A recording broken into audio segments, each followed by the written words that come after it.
Check 1 2.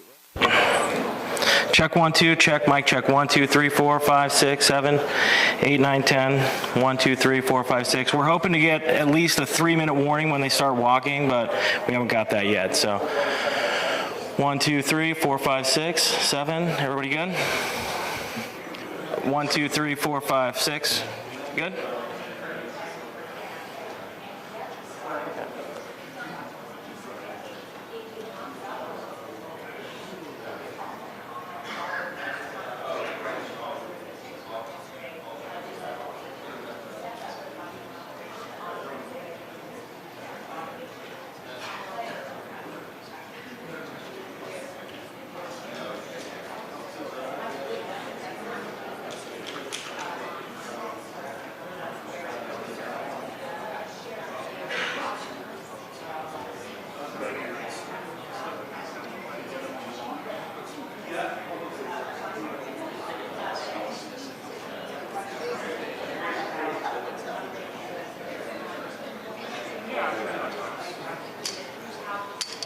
You're right.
Check 1 2, mic check 1 2 3 4 5 6 7 8 9 10. Mic 1 2 3 4 5 6 7 8 9 10. Check 1 2 1 2 3 4.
Hello, hello, testing, testing. Hi, everyone. We are 4 minutes out from starting the press conference. Thank you.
Good morning, ladies and gentlemen. At today's press conference, we will hear from Governor Cox, FBI Director Kash Patel, and Sheriff Mike Smith. We also have with us Utah DPS Commissioner Beau Mason, Lieutenant Governor Deidre Henderson, FBI Special Agent in Charge Robert Bohls, and local and federal law enforcement partners. Following the remarks today, Governor Cox, Director Patel, and Commissioner Mason will take questions. Thank you.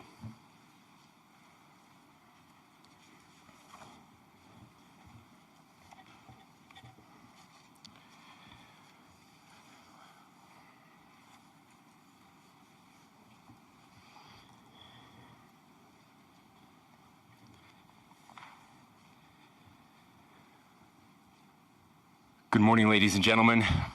We got him. On the evening of September 11th, a family member of Tyler Robinson reached out to a family friend who contacted the Washington County Sheriff's Office with information that Robinson had confessed to them or implied that he had committed the incident. This information was relayed to the Utah County Sheriff's Office and scene investigators at Utah Valley University. This information was also conveyed to the FBI.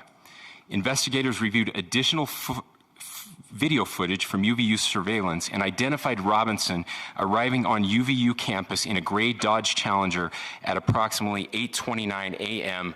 on September 10th, in which he is observed on video in a plain maroon t-shirt, light-colored shorts, a black hat with a white logo, and light-colored shoes. When encountered in person by investigators in Washington County on September 12th, in the early morning hours, Robinson was observed in consistent clothing with those surveillance images. Investigators interviewed a family member of Robinson who stated that Robinson had become more political in recent years. The family member referenced a recent incident in which Robinson came to dinner prior to September 10th, and in the conversation with another family member, Robinson mentioned Charlie Kirk was coming to UVU. They talked about why they didn't like him and the viewpoints that he had. The family member also stated Kirk was full of hate and spreading hate. The family member also confirmed Robinson had a gray Dodge Challenger. Investigators identified an individual as the roommate of Robinson. Investigators interviewed that roommate, who stated that his roommate, referring to Robinson, made a joke on Discord. Investigators asked if he would show them the messages on Discord. He opened it and showed several messages to investigators and allowed investigators to take photos of the screen as each message was shown by Robinson's roommate. These photos consisted of various messages, including content of messages between the phone contact named Tyler with an emoji icon and Robinson's roommate's device. The content of these messages included messages affiliated with the contact Tyler, stating a need to retrieve a rifle from a drop point, leaving the rifle in a bush, messages related to visually watching the area where a rifle was left, and a message referring to having left the rifle wrapped in a towel. The messages also refer to engraving bullets and a mention of a scope and the rifle being unique. Messages from the contact Tyler also mentioned that he had changed outfits.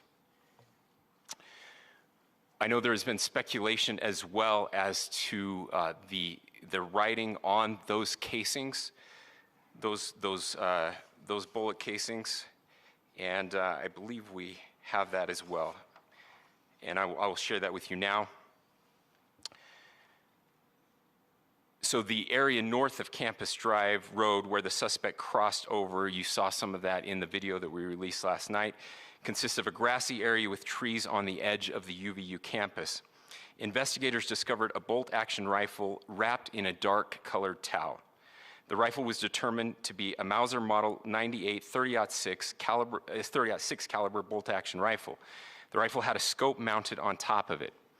Investigators noted inscriptions that had been engraved on casings found with the rifle. Inscriptions on a fired casing read, "Notices, bulges, capital OWO, what's this, question mark." Inscriptions on the 3 unfired casings read, "Hey fascist, exclamation point, catch, exclamation point."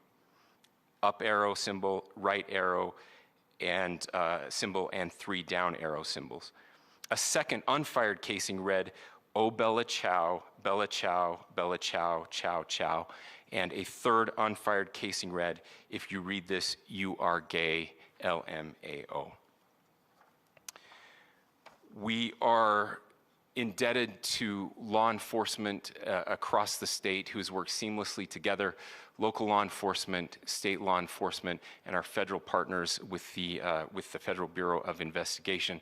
We're grateful for everyone who worked together in such a short amount of time to find this person and to bring justice. I want to thank the public who has been so engaged, reviewing videos, helping us with sending in tips, and helping us get to this point. I want to thank the family members of Tyler Robinson who did the right thing in this case and were able to bring him into to law enforcement as well.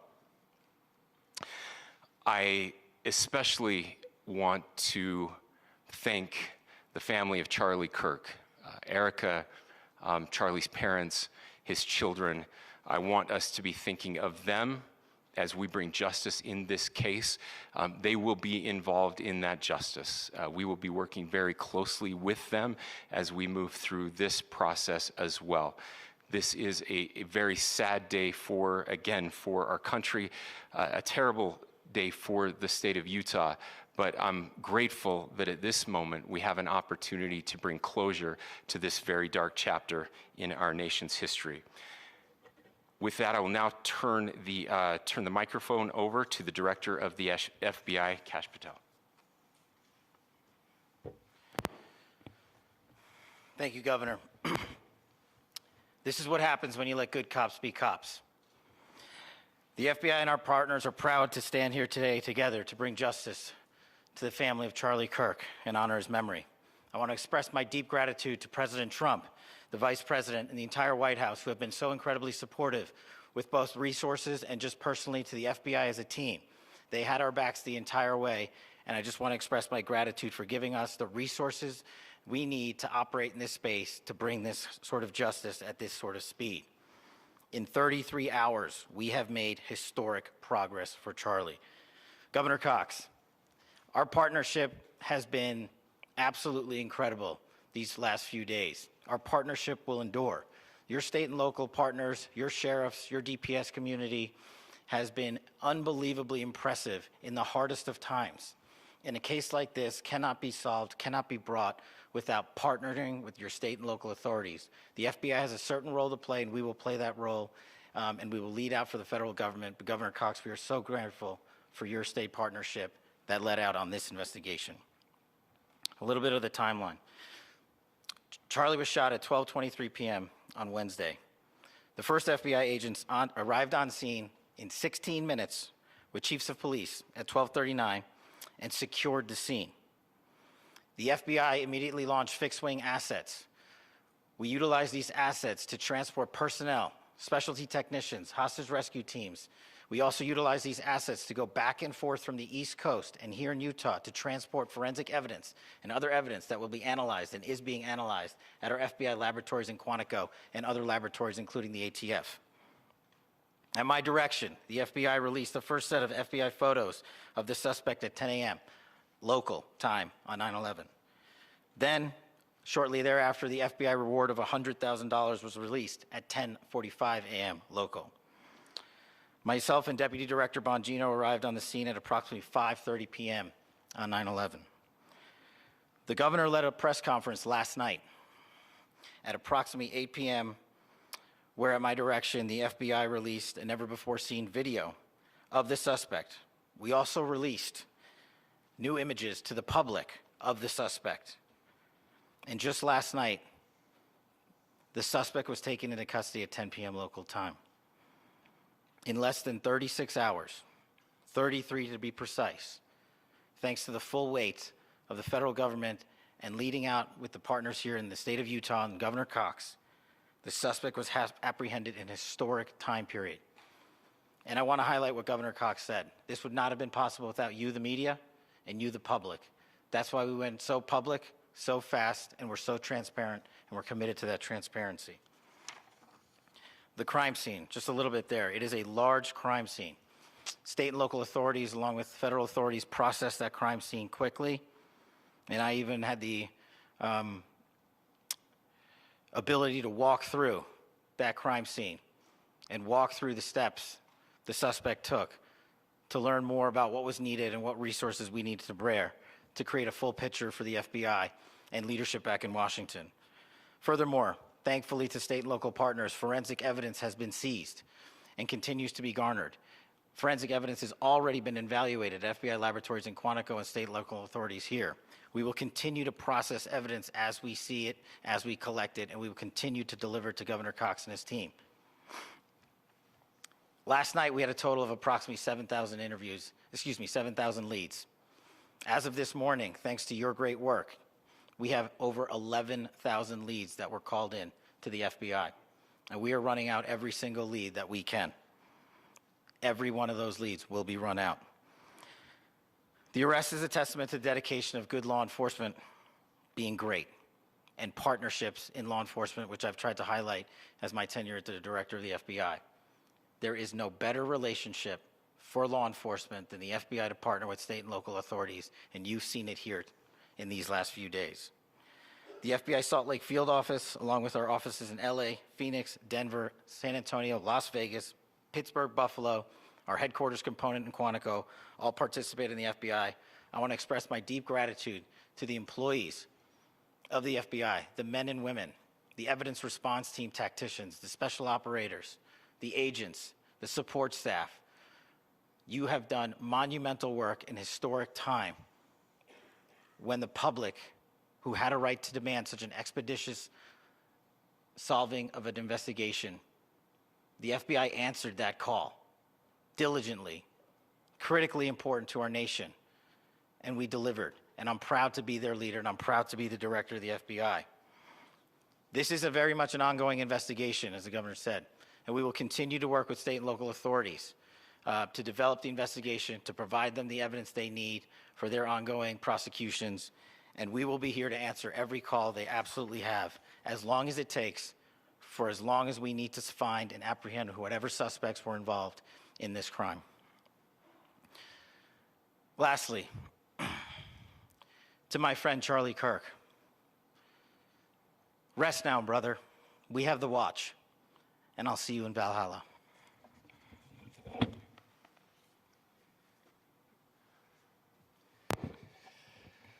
Thank you, and good morning. I would just like to take a few minutes as the sheriff to express my gratitude for everybody who has played a part in this investigation.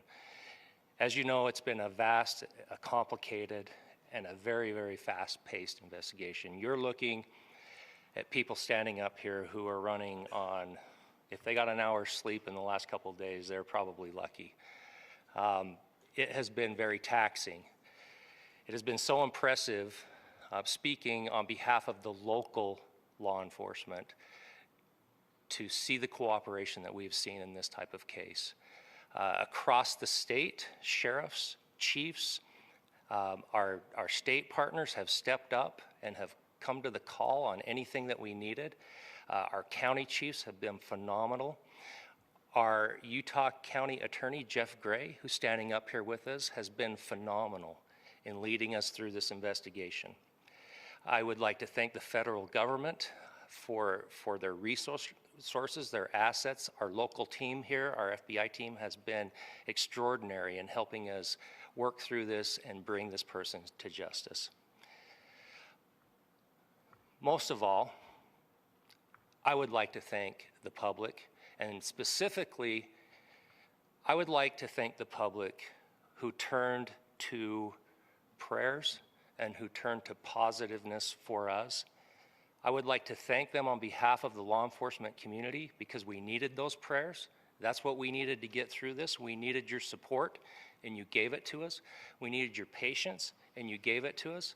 And I would like to thank you for the Kirk family, because that's what they need, is your support and your prayers, and that will get us through all of this. So thank you everybody for everybody that have stepped up. We've had such a phenomenal response to this. Thank you.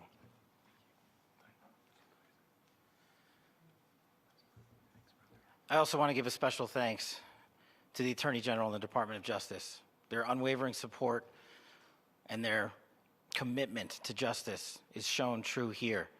And without AG Bondi and Deputy Attorney General Todd Blanche and the resources they brought to bear, we would not have been able to complete our mission. And I just want to say special thanks. It's an honor to be a part of the Department of Justice. Thank you again to our incredible law enforcement team who has worked so hard. Sheriff, I got a solid 90 minutes last night, so I'm probably the most well-rested person up here. Ladies and gentlemen, I get the microphone, so I hope you'll permit me a moment just to share a few more thoughts about where we are and how we got here and maybe a little bit of where we go from here. I don't want to get too preachy, but I think it's important that we, with eyes wide open, understand what's happening in our country today. I've heard people say, well, why are we so invested in this? There's violence happening all across our country, and violence is tragic everywhere, and every life taken is a child of God who deserves our love and respect and dignity. This is certainly about the tragic death, political assassination of Charlie Kirk. But it is also much bigger than an attack on an individual. It is an attack on all of us. It is an attack on the American experiment. It is an attack on our ideals.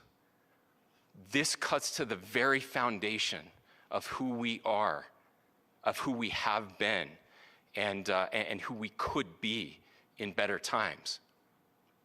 Political violence is different than any other type of violence for lots of different reasons. One, because in the very act that Charlie championed of expression, that freedom of expression that is enshrined in our founding documents, in having his life taken in that very act, makes it more difficult for people to feel like they can share their ideas, that they can speak freely. We will never be able to solve all the other problems, including the violence problems that people are worried about, if we can't have a clash of ideas safely and securely.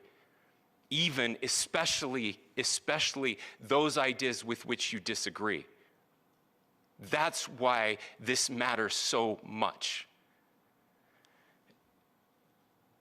Over the last 48 hours, I have been as angry as I have ever been, as sad as I have ever been. And it was, as anger pushed me to the brink, it was actually Charlie's words that pulled me back. I'd like to share some of those. And specifically right now, if I could, I need to talk to the young people in our state, in my state, and all across the country. As President Trump reminded me, he said, you know who really loved Charlie? The youths. And he's right. Young people loved Charlie, and young people hated Charlie. And Charlie went into those places anyway. And these are the words that have helped me. Charlie said, when people stop talking, that's when you get violence. He said, the weak can never forgive. Forgiveness is the attribute of the strong. The only way out of the labyrinth of suffering is to forgive. Welcome without judgment, love without condition, forgive without limit. He said, always forgive your enemies. Nothing annoys them so much. A few months ago, I referenced this last night, Charlie posted to social media, when things are moving very fast and people are losing their minds, it's important to stay grounded. Turn off your phone, read scripture, spend time with friends, and remember, internet fury is not real life. It's going to be okay.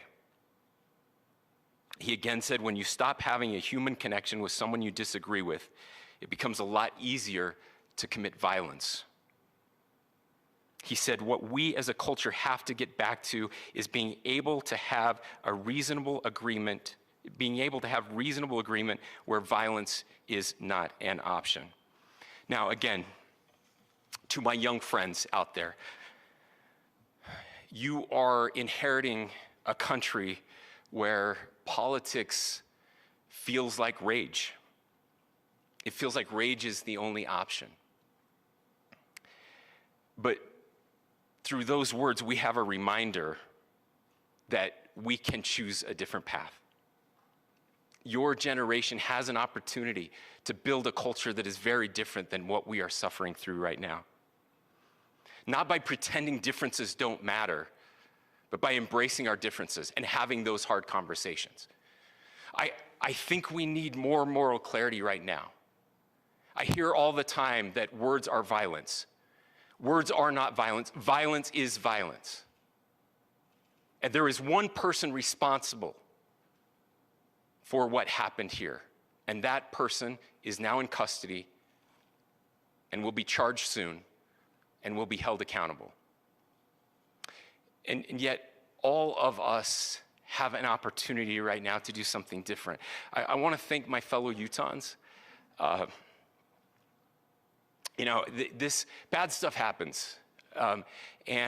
For 33 hours, I was praying that if this had to happen here, that it wouldn't be one of us.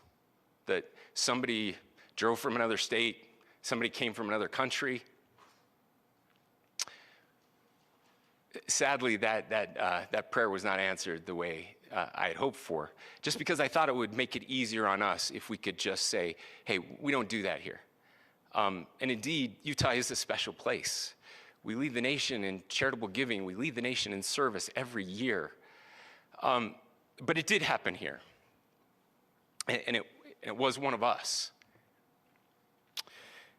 But I want you to look at how Utahns reacted the last 2 nights. There was no rioting. There was no looting. There were no cars set on fire. There was no violence.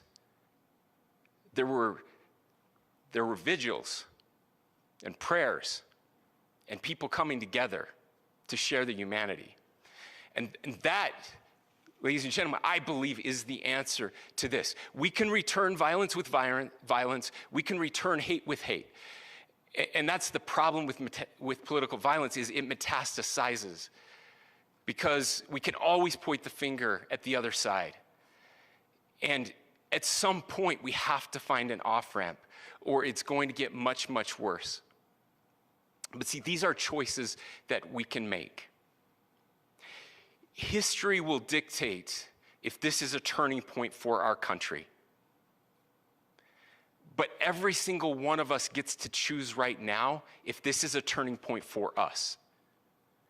We get to make decisions. We have our agency. And I desperately call on every American, Republican, Democrat, liberal, progressive, conservative, MAGA, all of us to please, please, please follow what Charlie taught me. I'll just conclude with words I share often from a friend and author, Yuval Levin, who was asked if he was optimistic about our country. And he said, I'm not optimistic. He said, I hate optimism. Like, that sounds bad. But he said, optimism is a vice.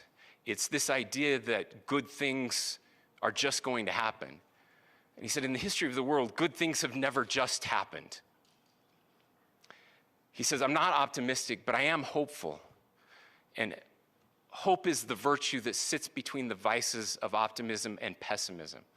Hope is the idea that good things are going to happen because we can make them so. I still believe in our country. And I know Charlie Kirk believed in our country. I still believe that there is more good among us than evil. And I still believe that we can change the course of history. I'm hopeful because Americans can make it so. Ladies and gentlemen, we're happy to answer any questions you might have. Governor, can you please speak to whether the suspect is speaking with authorities and his demeanor, Tyler Robinson, when he turned himself in? I cannot speak to that right now. Governor, how do you interpret the engravings on casing? Well, I will leave that up to you to interpret what those engravings mean. I think the clearest one that says "catch fascist," there's not, and by the way, that's like catch like a ball, catch this. That's I think that speaks for itself. Governor, you indicated that he had been communicating. Please. Talked about this level of hatred that this person expressed in their dinner.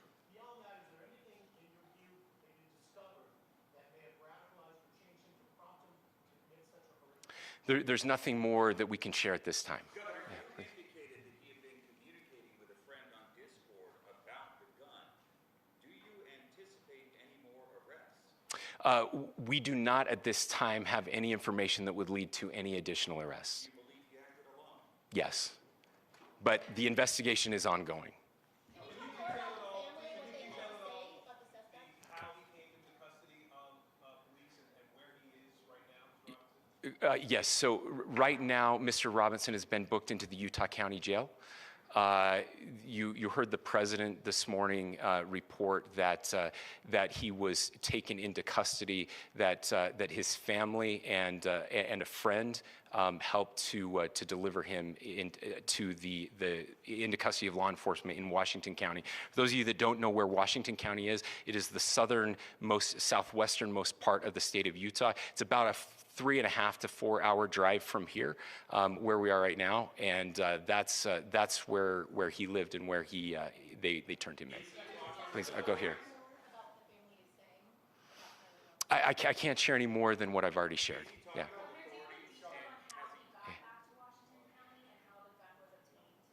So how we obtained the gun was found here. So I don't have much more details on that. We do know that he drove. We had his car here on campus, and then we had his car going south back to the St. George. It's actually the city of Washington in Washington County. Is he talking with authorities and did he discuss a motive? I'm sorry? We don't have any information that would lead us to believe that. Yes, in fact, it was just released. Yes. Talking with authorities and did he discuss a motive? I can't answer that right now. Yeah, thank you. Over here.